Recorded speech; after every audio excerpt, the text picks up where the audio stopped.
Մի րոպե ժողովուրդ ջան, մի վայրկյան։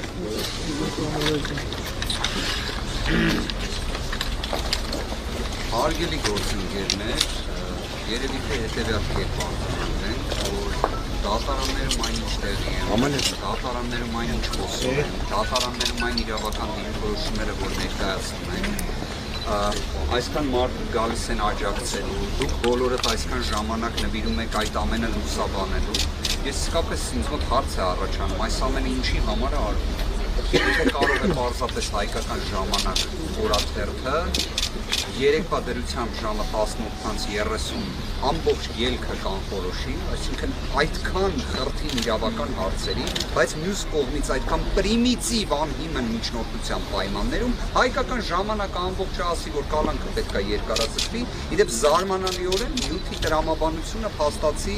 2 ամսվա երկարաձգման մասին էր, ու այդ նյութը ժամը 23:00-ի դրությամբ նույն կերպ պահպանված լինի, դատական նիստի ժամանակ ես եւ գործընկերներս բարձրաձայն ենք այդ նյութի մասին, դատավորը արտահայտի իր վրթովմունքը, որ իբր ում տեղն ենք դրել իրեն,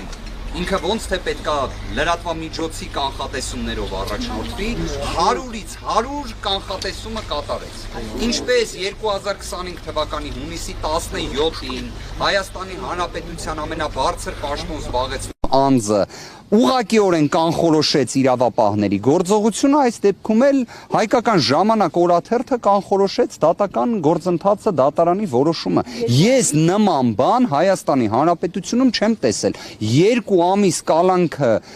միջնորդությունը կալանքը երկարաձգելու վերաբերյալ բավարարել, երբ դրանից 1 ամիս առաջ ասվում էր, որ 1 ամսով է երկարաձգվում